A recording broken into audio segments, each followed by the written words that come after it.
Here we see Israel encounter crisis and hope, from exile through Messiah's ministry, death and resurrection. Witness the return from exile. Did you watch part 1 and 2? Check them out in this channel. Now, 70 years crawled by in Babylon exactly as Jeremiah predicted. When 70 years are completed for Babylon, I will come to you and fulfill my good promise to bring you back. Then Cyrus the Great toppled Babylon. God stirred his heart. The Lord moved the heart of Cyrus, king of Persia. He made a proclamation. The Lord, the God of heaven, has appointed me to build a temple for him at Jerusalem in Judah. A remnant trudged home 42,360 exiles, following Zerubbabel, grandson of Judah's last king. They carried the temple treasures, gold and silver articles Nebuchadnezzar had carried away. When they laid the new foundation, weeping mixed with cheers. Old men remembered Solomon's glory. Many of the older priests and Levites who had seen the former temple wept aloud. Young men shouted for joy. No one could distinguish the sound of shouts of joy from the sound of weeping. Samaritans sneered, "Let us help you build." But Zerubbabel refused. "You have no part with us." Work stalled for 16 years, until prophets Haggai and Zechariah thundered, "Is it time for you to be living in paneled houses while this house remains a ruin?" The hands of Zerubbabel have laid the foundation. His hands will complete it. Rebuilding against odds, men hefted stones while strapping swords to belts. One hand did the work, the other held a weapon. For the temple stood unfinished as enemies threatened. They will not know or see until we come among them and kill them. Yet God promised through Zechariah, "Not by might nor by power, but by my Spirit." The menorah's gold glowed again, 7 lamps with 7 channels to the lamps, fed by 2 olive trees, symbolizing God's endless supply. Years later, Nehemiah heard Jerusalem's shame. The wall is broken down, its gates burned. Cupbearer to Persia's king, he prayed, "O Lord, hear the prayer your servant prays day and night for your people Israel." King Artaxerxes noticed his sadness. "Why does your face look so sad?" Nehemiah risked his life. "Send me to the city of my ancestors to rebuild it." In Jerusalem, he rode at night, examining the walls by moonlight. Workers labored in shifts.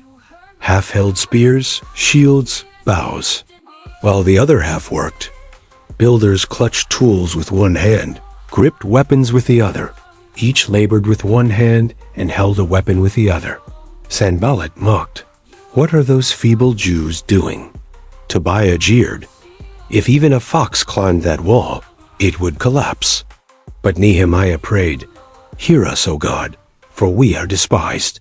In 52 days, all the walls were completed. Revival and silence. Then Ezra the scribe stood on a wooden platform. He read aloud from daybreak till noon, making it clear and giving the meaning so the people understood. Israelites sobbed hearing God's law. All the people had been weeping as they listened, but Nehemiah declared, "Do not grieve.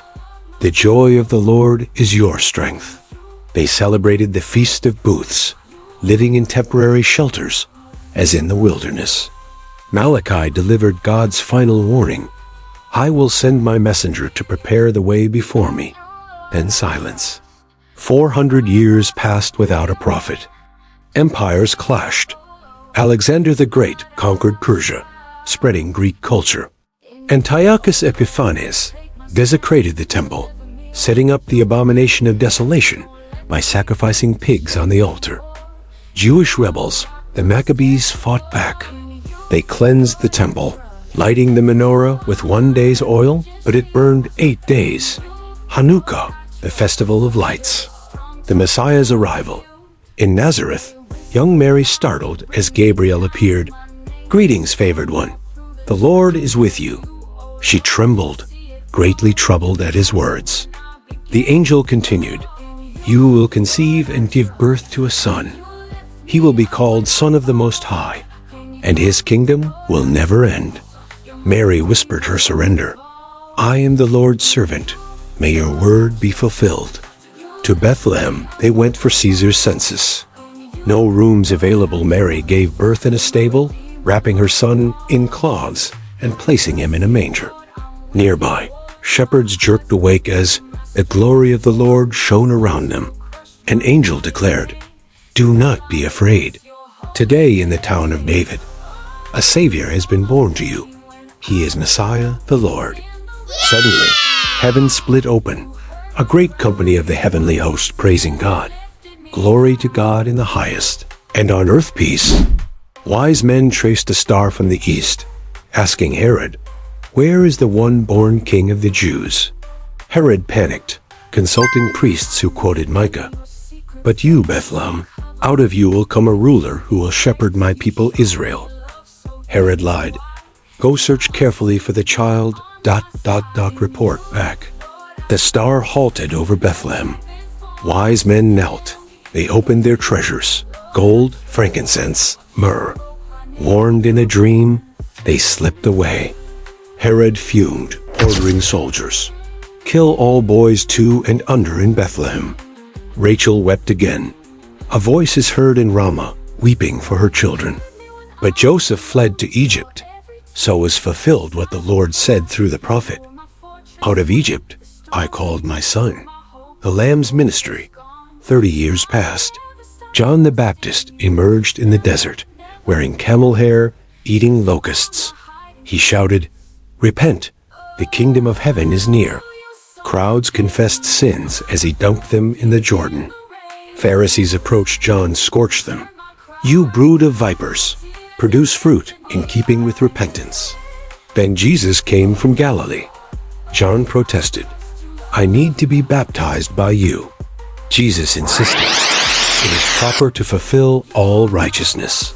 As he rose from water, heaven was torn open, the Spirit descended like a dove, and a voice said, "This is my Son, whom I love. With him I am well pleased." Immediately, the Spirit led him into the desert, 40 days starving. Satan hissed, "If you are the Son of God, tell these stones to become bread." Jesus quoted Deuteronomy, "Man shall not live on bread alone, but on every word from God's mouth." Satan dared him, "Throw yourself down. Angels will catch you." Jesus retorted, "Do not put the Lord your God to the test." Finally, Satan showed kingdoms. "All this I will give you if you bow to me." Jesus roared, "Away from me, Satan. Worship the Lord your God only." Calling disciples, he promised fishermen, "Follow me. I will make you fishers of men." At Cana's wedding, water became wine, the first of his signs. In Capernaum's synagogue, a demon shrieked, "Have you come to destroy us? I know you, the Holy One of God." Jesus rebuked it. "Be quiet. Come out." Teachings and miracles. On a mountainside, Jesus taught, "Blessed are the poor in spirit, those who mourn, the meek. Blessed are you when people insult you because of me." He redefined the law.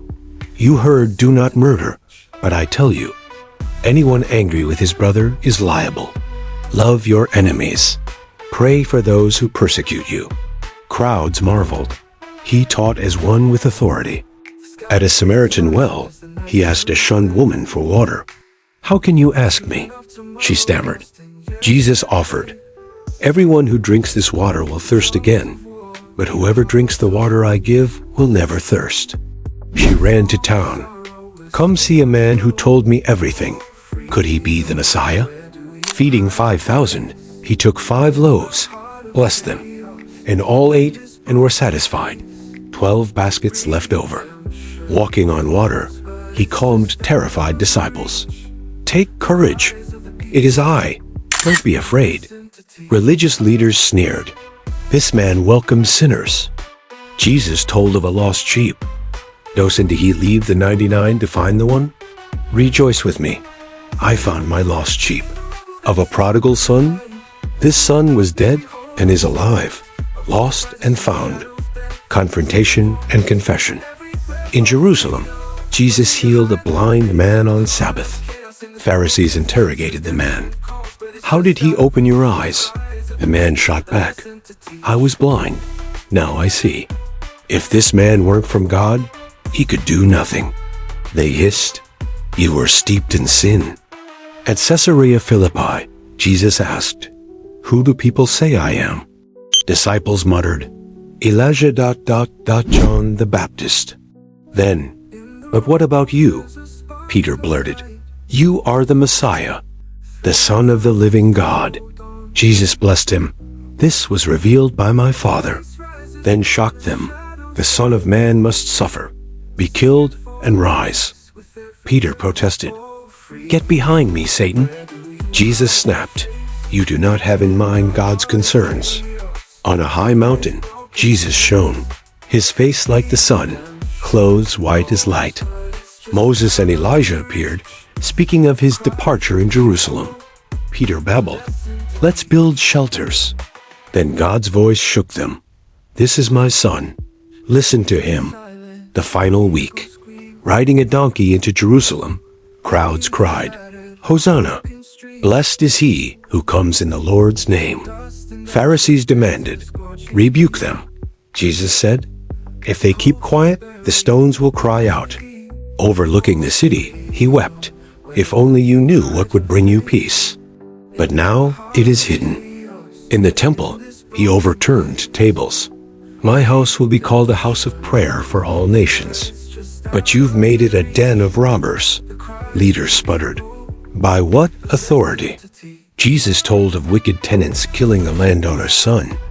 The stone the builders rejected has become the cornerstone. At Passover, Jesus stunned disciples by washing their feet. "You call me teacher, so you should wash one another's feet." Breaking bread. "Take, eat, this is my body." Pouring wine. "Drink, this is my blood of the covenant, poured out for many for forgiveness of sins." In Gethsemane, he agonized, "My soul is overwhelmed to death. Take this cup," yet prayed, "Not my will, but yours." Judas led soldiers, greeting Jesus with a kiss. Peter sliced off a servant's ear. Jesus healed him. "Put your sword away." The lamb sacrifice. Trials blurred false witnesses. Caiaphas tearing his robe. Blasphemy. He deserves death. Pilate found no guilt. "I find no basis for a charge." But crowds roared, "Crucify him. His blood be on us and our children." Roman soldiers scourged him, his back lashed open. They spit, pressed thorns into his brow, mocked, "Hail, King of the Jews!" Forced to carry his cross, he staggered to Golgotha. Nails pierced his hands and feet. Above his head hung the charge, "This is Jesus, the King of the Jews." Jesus prayed, "Father, forgive them. They know not what they do." Darkness suffocated the land from noon until 3. Jesus cried, my God, why have you forsaken me?" Then, "It is finished." With a final breath, "Father, into your hands I commit my spirit." A temple veil tore top to bottom. Earth shook, rocks split. A centurion whispered, "Truly this was the Son of God." Joseph of Arimathea buried him in his tomb. Pharisees sealed it, posted guards. Otherwise his disciples may steal him. Victory over death. At dawn, Mary Magdalene ran to the tomb.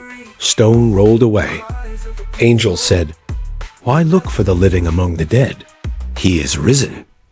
Peter and John raced, saw linen cloths lying there. Mary wept, then heard, "Mary." She gasped, "Rabboni." That evening, disciples huddled behind locked doors. Suddenly, Jesus stood among them. "Peace be with you." Thomas doubted. "Unless I see nail marks, I won't believe." 8 days later, Jesus showed his scars. "Put your finger here. Stop doubting, believe." Thomas cried, "My Lord and my God." By Galilee's shore, Jesus cooked fish over coals.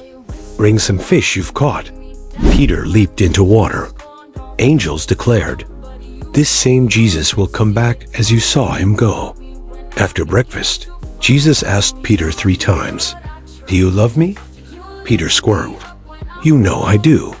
Jesus commissioned him, "Feed my sheep." Galileans spoke in languages from Parthia to Rome. Peter preached, "God raised Jesus from the dead. We're all witnesses. Repent and be baptized." 3,000 believed that day. On the Mount of Olives, disciples gathered. Salvation sprung from Jerusalem, first for the Jew, then for the Gentile. Yet the story wasn't over. Want to follow the story? Check part 4 in this channel to refresh yourself on Israel's destiny. According to the Bible, Jesus promised, "You will receive power when the Holy Spirit comes. You'll be my witnesses to the ends of the earth." Then, he was lifted up before their eyes. A cloud hid him. The spirits arrived. At Pentecost, a sound like a violent wind filled the house. Tongues of fire rested on each. The Messiah had come. Israel's Redeemer walked among them. Check out for part 4 to know Israel's destiny. Subscribe to receive notifications for future videos.